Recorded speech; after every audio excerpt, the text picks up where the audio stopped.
안녕하십니까. 공작관TV 그레이트 게임 최수영입니다.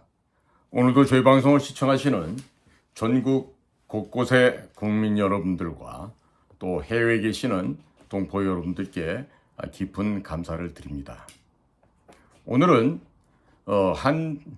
저희 시청자께서 이메일을 보내주셨어요. 제목이 우주군의 한반도 배치와 이태원 사고라는 제목 하에 박근혜 대통령과 윤석열 대통령 간의 함수 관계에 대해서 설명을 드리고자 한다면서 메일을 보내왔습니다. 그래서 이 메일 내용을 위주로 해서 국민 여러분들께 이 아주 날카롭게 분석한 이 어느 한 분의 이 투고를 국민 여러분들과 함께 공유해 보고자 합니다.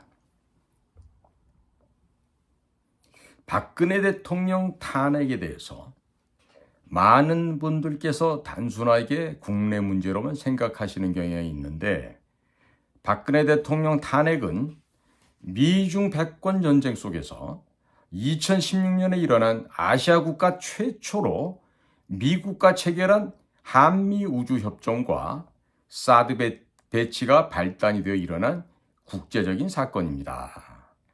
아주 쉽게 말씀드리면 미중 패권 전쟁을 벌이고 있는 미국이 군사력을 유지할 예산도 부족하고 중국과는 거리가 너무 멀리 떨어져 있으니 한국의 우주 기술부터 최신 군사기술 및 경제력을 일체에 넘겨서 중국의 대항마로 대한민국을 키우겠다는 전략입니다.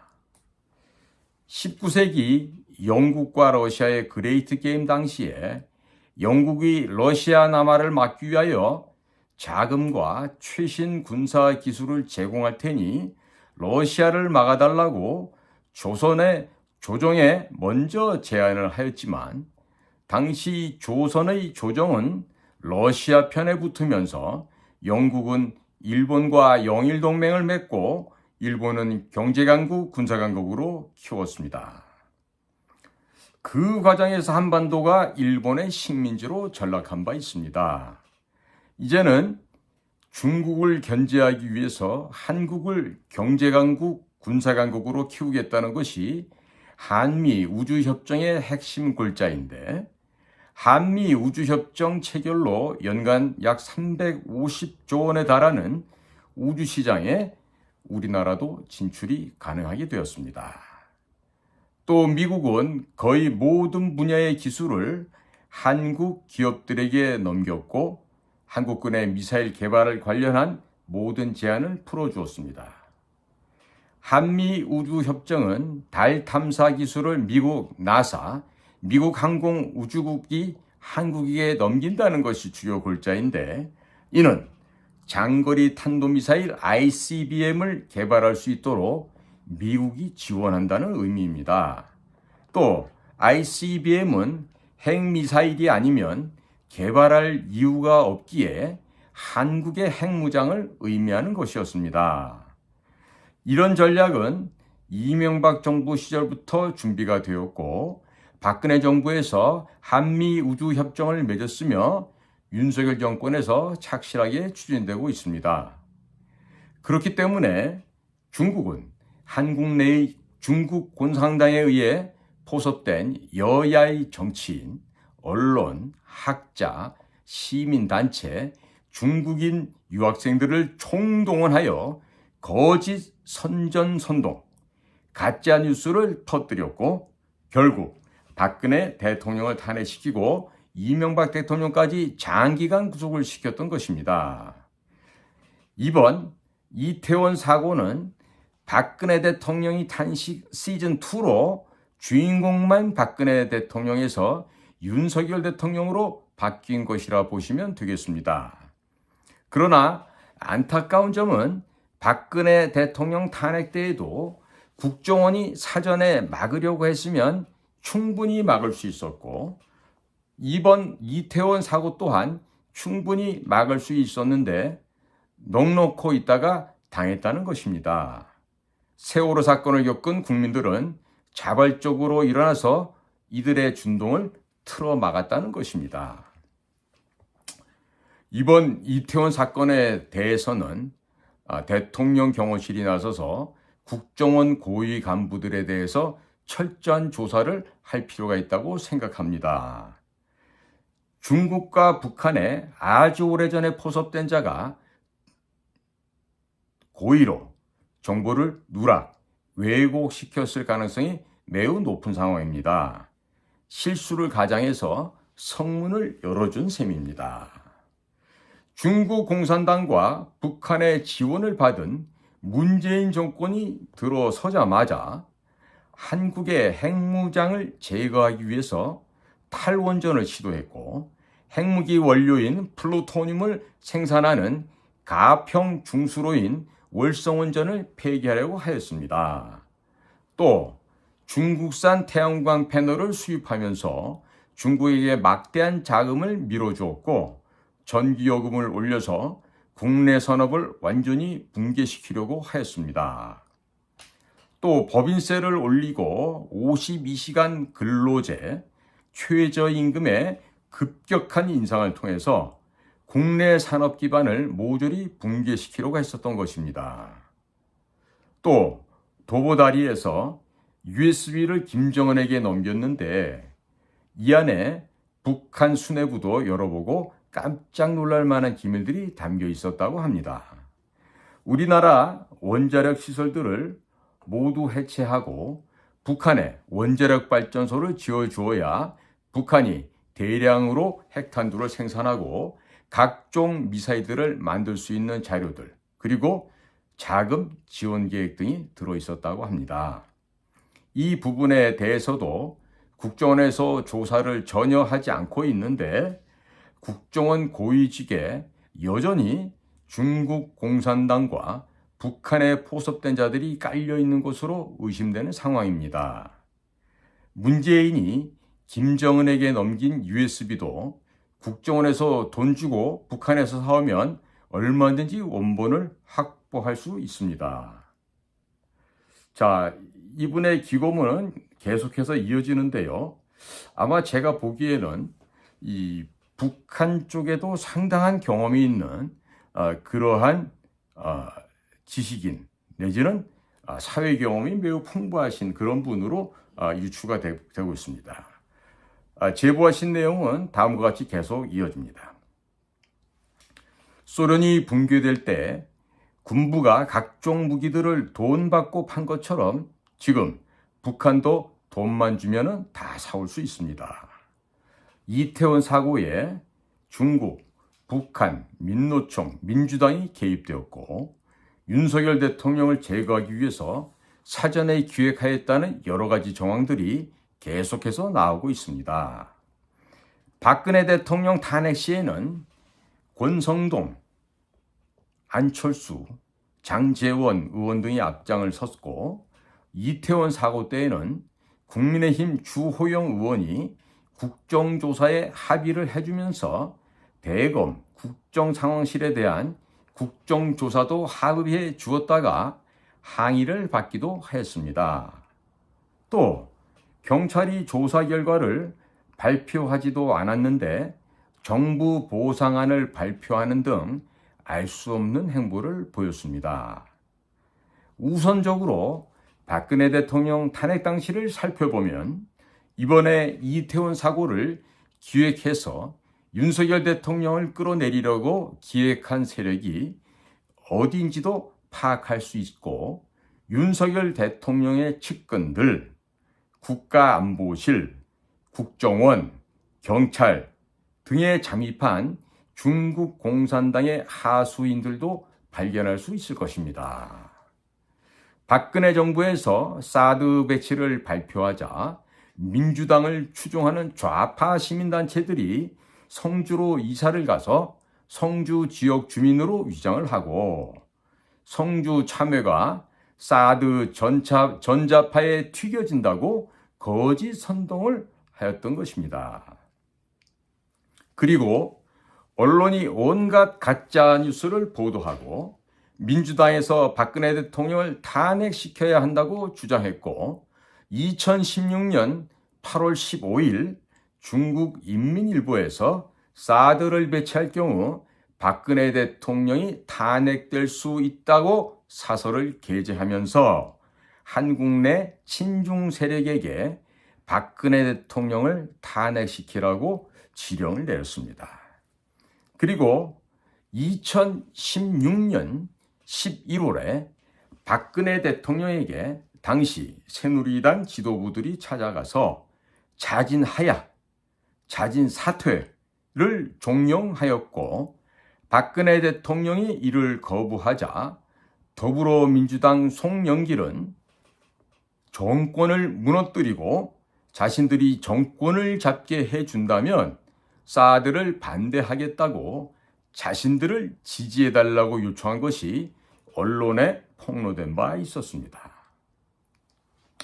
실제로 2017년 1월 말에는 중국인 유학생 6만여 명이 박근혜 대통령 탄핵 집회에 참석했다는 기사가 나왔습니다. 그리고 민주노총은 매주 가수들을 동원하여 광화문과 서울시청 광장에서 콘서트를 진행하였고 일본 공산주의 단체인 JR 철도 노조를 초청하여 촛불 집회에도 참여시킨 바 있습니다. 또 전교조 선생들은 학생들에게 봉사 점수를 준다면서 촛불 집회에 참여시켰고 온라인 커뮤니티에는 촛불 집회 참가 시 3만 원을 준다면서 촛불 집회 아르바이트생을 모집하기도 하였습니다. 이 당시 수개월 동안 이런 식으로 사용된 자금은 어림잡아도 수백억 원 이상 될 것으로 추정되는데 민주노총의 자금만으로는 이 모든 자금을 제공한다는 것은 불가능하며 중국에서 암호화폐로 국내 각종 친중 단체에 제공된 것으로 추정됩니다. 이 당시 박근혜 정권의 국정원과 국가안보실은 아무것도 하지 않았는데 이는 이미 국정원과 국가안보실이 중국 공산당에 의해서 장악당했다는 것을 의미합니다. 현재 김규현 국정원장은 그 당시 국가안보실에서 근무를 하고 있었습니다. 이 당시 집권 여당이었던 새누리당은 121석을 보유하고 있었으며 당시 법제사법위원장이 현재 국민의힘 권성동 의원이었기에 탄핵을 막으려고 하면 충분히 막을 수 있었으나 새누리당 의원들이 박근혜 대통령에게 몰려가서 자진하야하라고 압력을 넣었고 이를 박근혜 대통령이 거부하자 법제사법위원장이었던 권성동 의원은 울먹거리면서 헌재에 국민의 이름으로 박근혜 대통령을 파면해 줄 것을 요청하는 장문의 편지를 읽었습니다. 또 장제원 의원은 박근혜 대통령을 탄핵한 뒤에 김어준의 파파이스에 출연하여 자기들이 박근혜 대통령을 탄핵시켰으니 이번 대통령은 문재인 후보가 되니 남는 표를 바른미래당으로 달라고 발언하여 김어준이 박장대소하기도 하였습니다. 그리고 이 당시 안철수 의원은 사드 배치 반대를 하면서 박근혜 적폐라고 쓴 현수막을 들고 사진을 찍었습니다. 국민의힘 전신인 한나라당은 2009년 11월에 중국 북경까지 찾아가서 중국 공산당과 업무 교류 협약에 사인을 하였습니다. 그 내용을 자세히 보면 업무 교류 협약을 파기할 때에도 사전에 중국 공산당과 협의를 하게 되어 있어서 사실상의 노예 계약서를 체결한 것입니다. 한미 상호 방위 조약도 둘 중 한쪽이 파기를 하겠다고 선언하면 1년 후에 자동적으로 파기가 되는데 한나라당이 중국 공산당과 맺은 MOU는 파기 전에 협의를 해야 한다는 것이 말이 되지 않습니다. 또 2015년 당시 새누리당 산하 정책연구소인 여의도 연구원은 중국 공산당 산하의 차얼 학회와 또 다른 업무 교류 협약을 맺고 중국이 추진하는 1대1로와 박근혜 정부의 유라시아 이니셔티브를 접목시키는 것을 연구하기도 하였습니다. 더불어민주당의 민주연구원은 2019년에 중국 공산당 당교와 북경에서 업무 교류 협약을 체결하였습니다. 이로써 대한민국의 양대 정당 모두 중국 공산당 하부 조직으로 전락하게 된 것입니다. 이미 2009년부터 현재 국민의힘은 중국 공산당의 조선 총독부로 전락하였고 대한민국을 사회주의 국가로 끌고 가는 정책들을 만들기 시작했으며 한나라당 시절부터 애국 보수적인 인사들을 서서히 공천에서 배제하면서 좌익 인사들을 끌어들이는 작업을 하였습니다. 그런 작업들이 절정에 달한 시점이 박근혜 대통령이 2015년에 중국 공산당 전승절 행사에 참여하여 천안문에 올라갔던 사건입니다. 미국에서 여러 루트를 통해서 박근혜 대통령에게 중국 공산당 전승절 행사에 참석하지 말 것을 간곡하게 요청하였지만 주변의 참모들이 박근혜 대통령의 눈과 귀를 가리고 전승절에 참여하도록 만든 것입니다. 이 과정에서 우리가 눈여겨봐야 하는 사람은 현재 김규현 국정원장입니다. 이 글쓴이는요, 아무리 봐도 우리 국내의 정치 변화 사정이나 또 힘의 역학관계, 또 국제관계를 상당히 아주 예리하게 꿰뚫어 보고 있는 분 같아요. 마치 미국의 조지 프리더만 교수의 제자가 아닐까 하는 그런 또 의심이 가기도 합니다.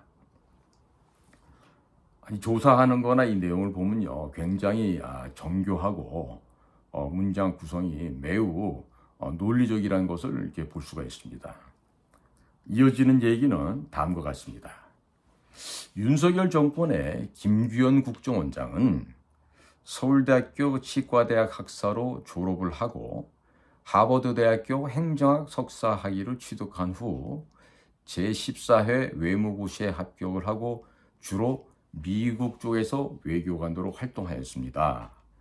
그런데 박근혜 정권에서 갑자기 국가안보실 1차장 겸 국가안전보장회의 사무처장이 되었고 2015년 10월에는 국가안보실 2차장이 되었습니다.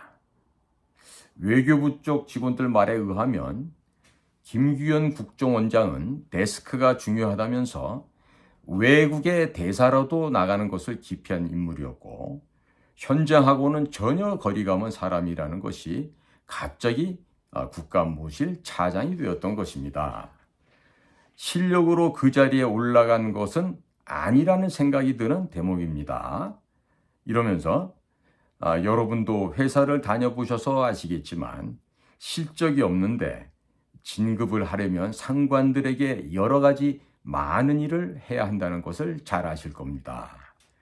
미국 쪽에서 여러 루트로 수차례 박근혜 대통령의 중국 공산당 전승절 참석을 만료하였음에도 불구하고 미국 쪽 외교관으로 오래 근무했었던 김규현 국가안보실 제1차장에게도 당연히 미국이 요청을 했을 것으로 생각이 됩니다.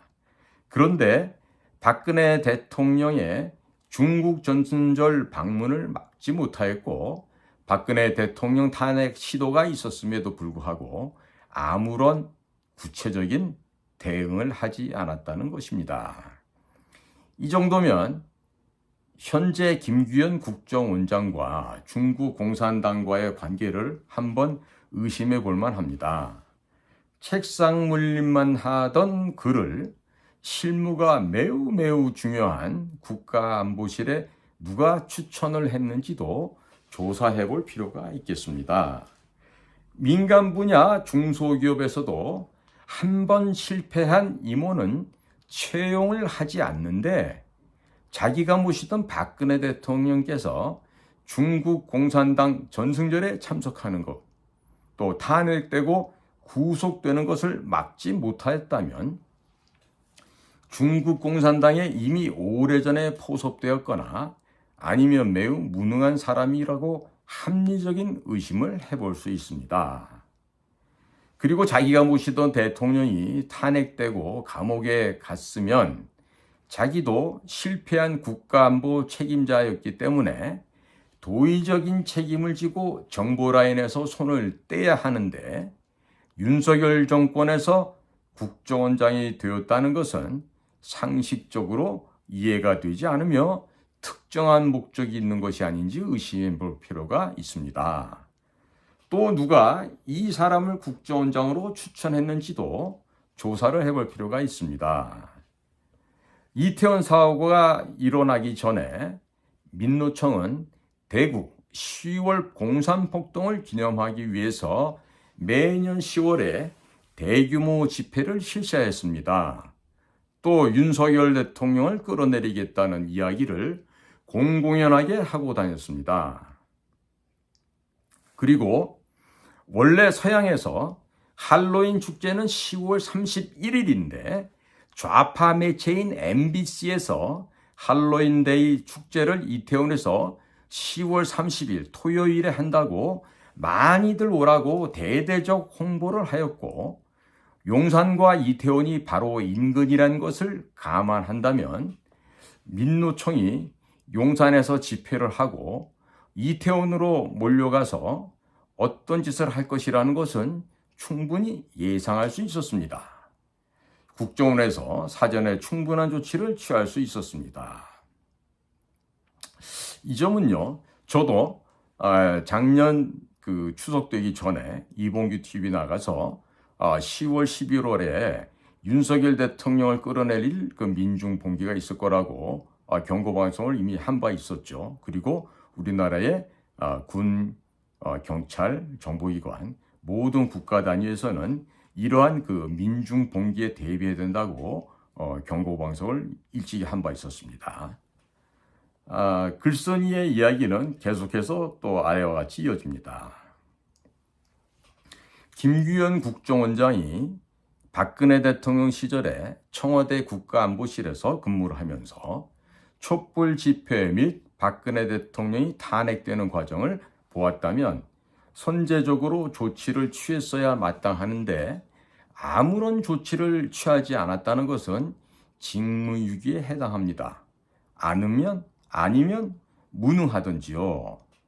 이번 이태원 사고에도 북한 및 중국에 마약 성분이 대거 뿌려진 것으로 의심될 만한 정황 증거들이 발견되고 있으며 9월부터 인터넷 커뮤니티에 중국 하얼빈의 IP 주소로 윤석열 대통령이 제거될 것이라는 이런 글들이 대거 올라왔었는데 박근혜 대통령 탄핵을 막지 못한 자가 또 윤석열 대통령 제거를 위한 기획을 막지 못하였다는 것은 김규현 국가정보원장이 중국이 심어놓은 트로이 목마는 아닌지 국민들이 매우 불안한 상황입니다. 대통령 경호실에서도 이런 부분은 한번 따지고 들어가야 할 것입니다. 중앙정보부 부장 김재규가 박정희 대통령을 시해한 사건이 있었기 때문에 김규현 국정원장이 아주 오래전에 중국 공산당에 의해서 포섭되었을 가능성도 염두에 두고서 대통령 경호에 신경을 써야 할 것입니다. 이번 이태원 사고를 막지 못한 책임 소재를 가릴 때 꼭 한 사람 짚고 넘어가야 할 사람이 있다면 김규현 원장과 함께는 권춘택 국가정보원 차장입니다.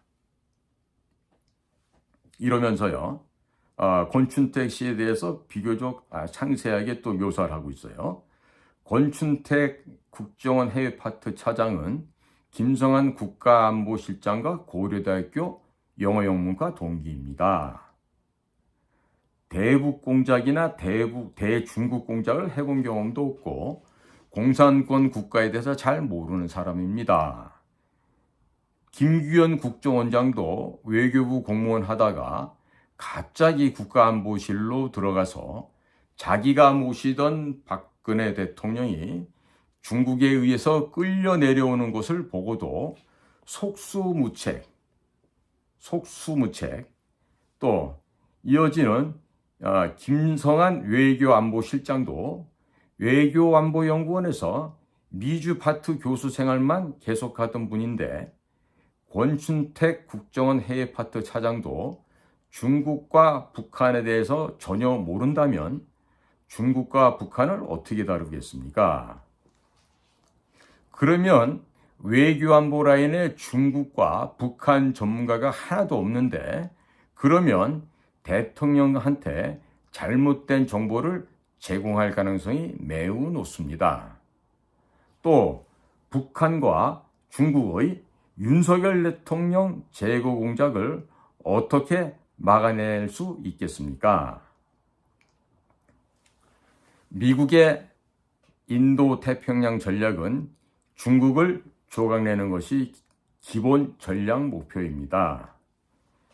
국정원 내부에도 중국과 북한에 대해서 현장 경험이 풍부한 인원들이 많은데 그런 사람들은 모두 배제하고 공산권에 대한 이해가 전혀 없는 자를 중요한 해외 파트 차장으로 임명했다는 것은 중국이나 북한에서 오는 각종 공작을 막아내는 것을 포기하겠다는 이야기로 들립니다. 중국과 북한에서 오는 윤석열 대통령 제거 공작에 대해서 문을 열어준 셈입니다. 이번 이태원 사고가 일어나기 전에도 인터넷 커뮤니티에 9월부터 하얼빈 IP 주소로 윤석열 대통령이 제거될 것이라는 글이 계속 올라왔었기에 이런 것들만 제대로 모니터링하고 추적했었더라면 이태원 사고는 사전에 막을 수 있었다고 생각이 됩니다. 또 권춘택 차장은 원세훈 국정원장 비서 시절 권력 사유화 등의 의혹으로 내부에서 동료들로부터도 비판을 받았던 사람인데 이런 사람을 대통령 호위무사로 임명했다는 것은 김규현 원장과 유유상종이라는 생각이 듭니다.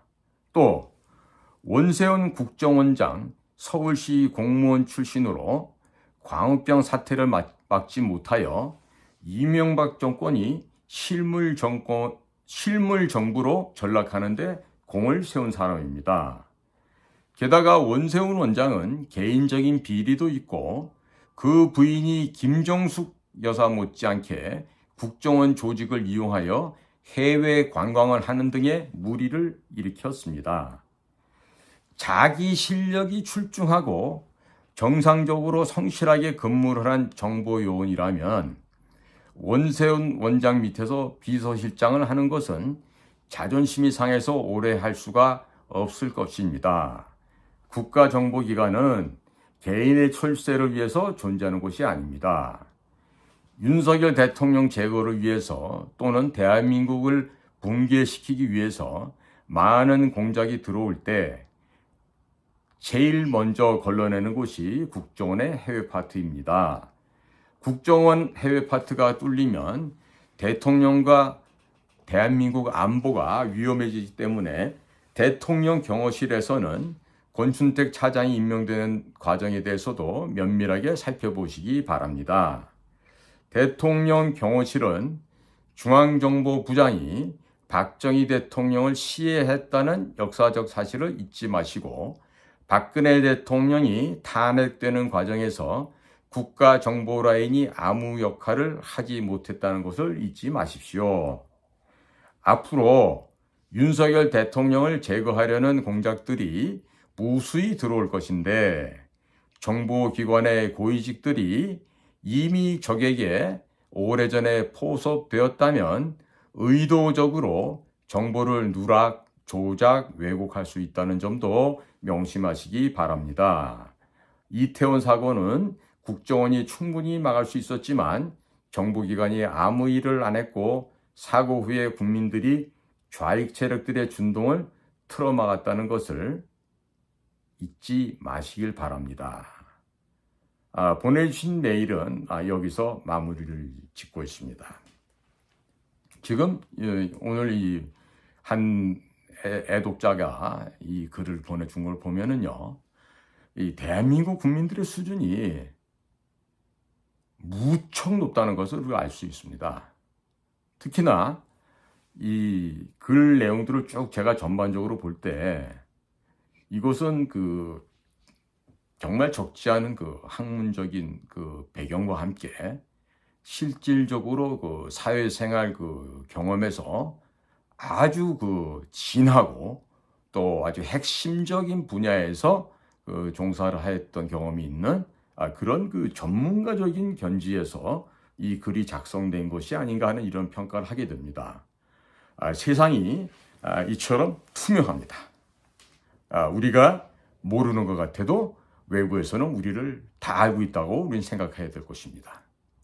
특히나 지금 이 기고된 이 문장을 보면은요, 이 정보기관에 대해서도 상당 부분을 지금 짚고 있는데요. 저도 지금 우리 국가정보원의 내부적인 골마 터진 상태에 대해서 자주 말씀을 드리곤 했습니다만은 이제는요, 국가정보기관, 비밀정보기관이라고 해서 숨겨둘 만한, 은리시킬 만한 어떠한 비밀이 없을 만큼 모든 것이 다 파헤쳐졌다는 겁니다. 이제는 더 이상 드러낼 민낯조차 없는 상황이 되어버린 것이죠. 특히나 서훈이 2017년에 국가정보원장으로 부임을 하면서 국정원의 발전 개혁을 위한 특별위원회, 즉 적폐청산위원회 TF를 만들어서 민변의 변호사들 또 현직 검사들 중에서 박범계 의원, 박범계 후에 이제 법무장관이 되죠.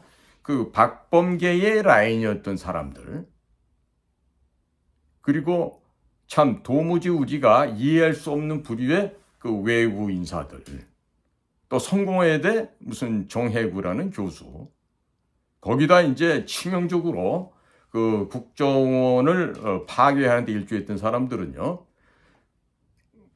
중앙정보부 안전기획부 시절에 입사했던 비교적 나이가 있는 유경험자들로서 적폐청산위원회에 참여해서 도륙질을 하고 고향집을 파괴시키며 동료들을 죽여 없애버리는 과정에 동조했던 자들이 있었다는 겁니다. 그들은 적폐청산위원회에 참여하여 내부적인 비밀 정보 자료를 공개하는데도 서슴지 않고 동조하였고, 또 동료들이 또 후배들이 억울한 누명을 쓰고 형무소에 가서 옥살이를 할 때 그렇게 참여했던 자들은 해외 다른 나라의 대사로 파견 나가고 또 다른 고위관직을 얻어서 또 후반부를 멋있게 릴렉스하는 그들만의 유복하고 행복한 삶을 살았던 것으로 지금 보여져요. 과연 내가 근무했던 조직의 내부 심장을 파헤치고 그 내부에 숨겨져 있는 절대 바깥으로 보여줘서는 안 될 절대 비밀, 그 비밀들을 닭 모이 쫓듯이 쫓아서 다 파헤쳐 알리고, 또 비밀 취급 인가도 없는 민간인들이 그 모든 비밀 자료를 열독하게 함으로써 우리 조직 내에서 비밀 업무를 수행했던 우리 정보 요원들이 정말 형언할 수 없는 수모와 굴욕을 받으면서 형무소 생활을 하고, 이후에는 연금도 박탈당하며 경제적으로도 매우 어려운 생활을 하였다는 이 점이 비록 지금 사면 복권은 되었다고 하지만 경제적으로는 거의 그렇지 못한 것으로 알고 있습니다. 지금 우리가 이 복잡하게 돌아가는 국제정세, 특히나 한반도를 둘러싸고 있는 여러 나라들의 저마다의 이해관계가 다 상이합니다. 따라서 우리는 조선 말에 멍청한 판단을 하고 세계의 변화 동향을 전혀 감지하지 못했던 조선의 왕실, 특히나 우매하기 짝이 없었던 고종, 민비, 이런 부류의 인간들의 모습을 다시 되풀이해서야 우리가 되겠습니까? 우리는 주도적으로 앞으로 닥칠 우리의 미래를 우리 스스로가 헤쳐나갈 수 있는 지혜와 역량을 구비하고 또 그것을 더욱더 강화시켜야 될 것으로 믿습니다. 오늘은 박근혜 대통령과 윤석열 대통령과의 함수관계, 이 두 분의 관계를 통해서 바라본 여러 가지 국내의 변화상에 대해서 말씀을 올렸습니다. 오늘도 저희 공작관TV 그레이트 게임 경청해 주신 모든 시청자 여러분들, 또 국내외의 동포 국민 여러분들께 감사를 드립니다. 다들 안녕히 계십시오.